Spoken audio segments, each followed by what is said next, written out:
I work at NASA. We made alien contact yesterday. I can't tell you who I am, and I can't tell you the name of the program, but what I can tell you is that if what they say is true, we're in trouble. Now, we didn't make contact in the way you would think we would.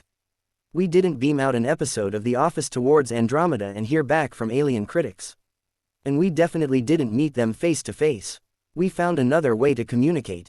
Something, apparently ancient humans had figured out as well.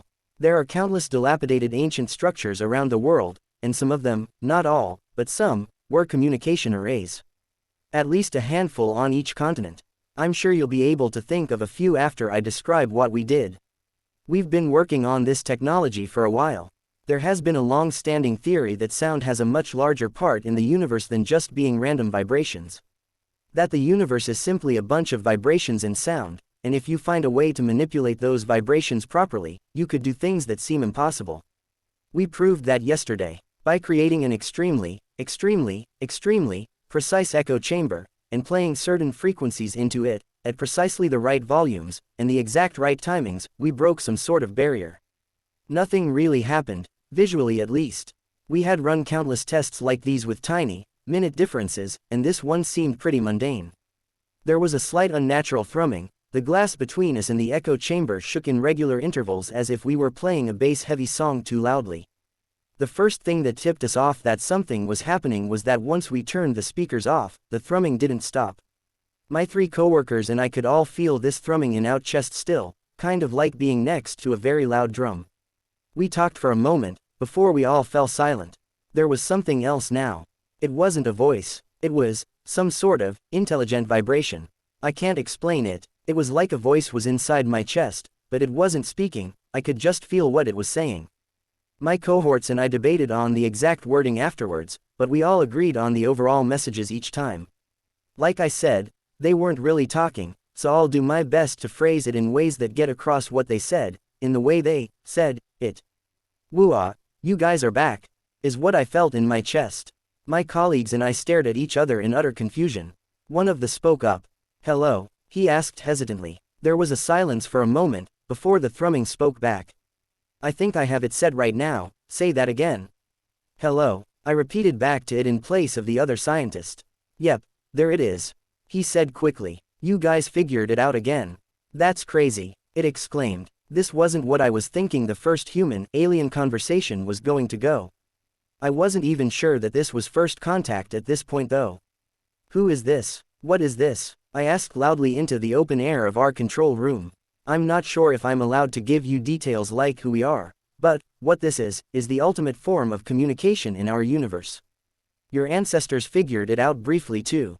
With some quick deduction on how it was wording things, I think each of us figured out what we were talking to was alien in origin around the same time."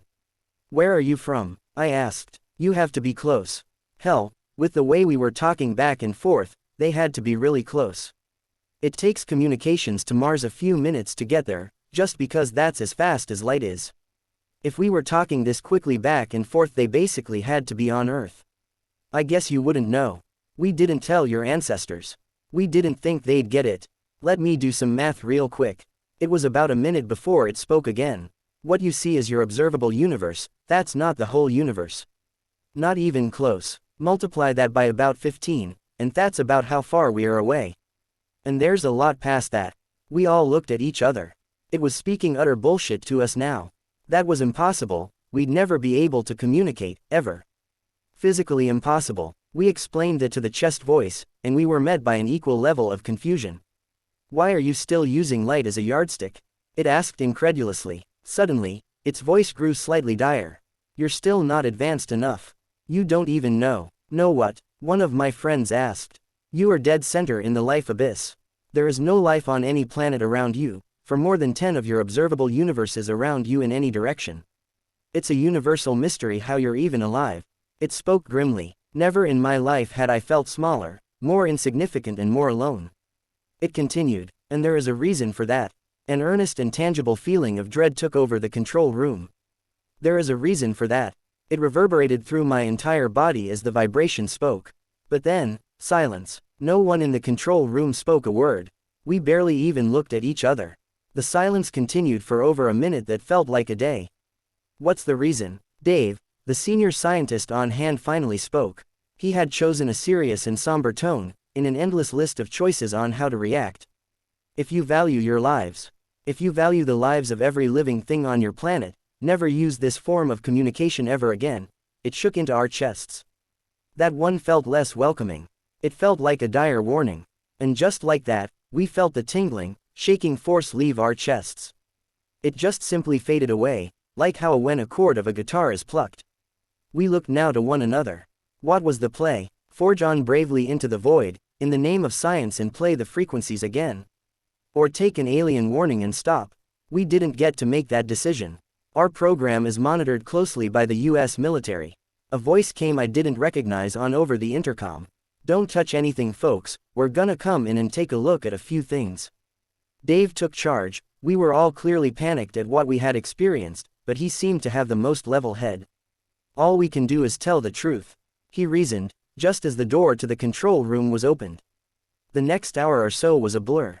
I was first questioned by my boss as to what he just watched over his monitor. What he saw was a handful of his employees standing in a circle and periodically yelling nonsense at no one in particular. I took Dave's advice to heart, and told him as clearly as I could what happened. I think I was the first he talked to. He wasn't buying anything I said. Slowly I was joined by the rest of the team, one by one, and they recounted pretty much exactly what I had said. So now what they knew was that we had all started a test, then stood around in a circle, and then all came up with the same story. It started to get more believable. We were each rushed to individual physical exams, and then into a more in-depth interview with someone from the military. The exams seemed to go well. I never heard back from them. The interview seemed to be going good as well. I had basically recounted what I said to my boss word for word, just this time on tape and in front of some guy in an army uniform. Just when things seemed to be wrapping up, the door to our small interviewing office opened behind me. "Sir, we need you down the hall immediately." A woman in army fatigues spoke quickly, before rushing back down the hallway. I looked back to the man interviewing me, but he was already halfway out the door before I could say anything. I was sitting there for a few minutes. I had time to think. Was I crazy if I believed whatever the thing in my chest was telling me? Everything it said sounded impossible, but nothing of it felt like a like. Even though I could only feel what it was saying, I could feel its excitement when we first made contact. I could feel the desperation in it as it told us to never contact it again. What was important though, nothing felt like a lie. I noticed that my interviewer had been taking notes as we spoke. Now that I had been left alone for a few minutes, I thought, what was the harm in taking a peek? I slowly reached over the table and flipped his papers over. They read, "Unknown frequency report. Subject: my name, significant physical changes to the subject since his last physical 6 months ago according to the base physician after exposure to the frequencies in this report. No cosmetic changes, or complaints of pain or unease. Describes vibrations in chest. Describes hearing voices after being exposed to the frequencies. No history of mental illness. Frequencies that cause mental illness, breaks with reality. Hallucinations." That's as far as he got before he was interrupted. I slid the papers back across the table and sat back in my chair. All of us had described the same thing, but they were thinking we were all just crazy. It warned us, and the more I thought about it, I wanted to take that warning to heart. I sat up starkly. She said down the hall. The control room was down the hall. With how they rushed us out of there, we didn't even have a chance to turn the machinery off. We didn't even turn a single dial in our stunned states. All they had to do was press a button, and the vibrations would play again. Shit, I exploded out of my seat, through the door and down the hall. I ripped the door to the control room open, to all of the military officers, and a few more scientists standing there in disbelief. I hadn't even heard the vibrations again. But I could hear the voice on the other side, and now, so could they. "I just told you to never use this again." It thundered in my chest. A few of the older men in the room grabbed at their chests in pain. "1 second, I need to check something." It spoke again angrily. "You could have gotten away with just using it the once. Twice was too much." His sentence ended in a twinge of fear. "He heard you. He's listening right now, and he's coming." Story 2, I'm a nurse. I saw something in the emergency room I can't explain. Mr. Valdez, I was surprised to find a perfectly normal-looking man sitting on the hospital bed. At 2 a.m. in an emergency room, I expect the worst. Dying old people, Teenagers with bloody groins from some unspeakable sex act, etc. I swung around in the chair and pulled out a pen. Okay, what brings you in tonight, Mr. Valdez? I think there's something in my brain. What? I glanced at the phone. A call to Dr. Dietrich of the psych ward might be necessary. You mean like a tumor, or, sorry, I should have said someone. There's some one asterisk in my brain. Oh, okay, I said, nodding convincingly. Gotcha. Do you hear voices telling you to do things, or, no, I'm not crazy, he said with a laugh. A manic, crazed laugh that only served to disprove his point. I mean, I do hear voices, but it's just from it. Believe me, I'm as sane as they come. Right, I said, with a forced smile. Here, you don't believe me, just take a look for yourself, okay? Then you'll know. I stared blankly at him. Mr. Valdez, I can't just look into your brain. That requires an MRI, or some serious surgery, then look into my mouth. Your mouth, he nodded, somewhat enthusiastically. Okay, Mr. Valdez. Reasoning with him was Dr. Dietrich's problem, not mine. I got up, grabbed a tongue depressor, and stepped towards him. Open your mouth and say ah. He opened his mouth wide. I pressed the depressor against his tongue and clicked the light on. Teeth, gums, and uvula glistened back at me, along with a gust of foul-smelling breath. Mr. Valdez, your mouth looks. I stopped. What is that? There was something there, all right. A little bit of shadow, poking out from the back of his throat. I coughed. There appears to be something lodged up there. Maybe a bit of food, or, that's it, he tried to say, with the tongue depressor in his mouth. No, that's just a little thing. I don't know. We'll get the doctor to look at it, okay? I said hurriedly. I grabbed my clipboard, forgot to take his blood pressure, or any other vitals. I just suddenly needed to get out of there. My footsteps clicked against the floor as I ran towards the door. I was almost out into the hallway when he spoke.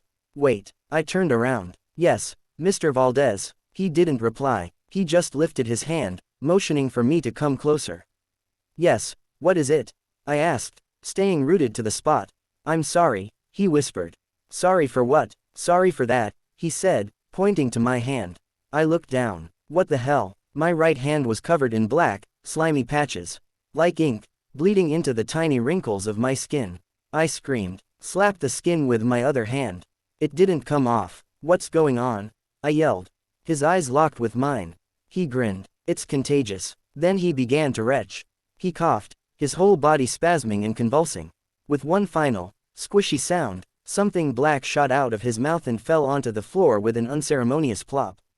It looked like an immense glob of black mucus. With 6 legs. Boy, I feel a lot better, he said, as the thing skittered across the floor towards me. I ran into the hall and slammed the door shut behind me. But I could already hear the frantic whispers in my head, telling me to grab the nearest scalpel. Subscribe and please like. Thanks for tuning in and listening.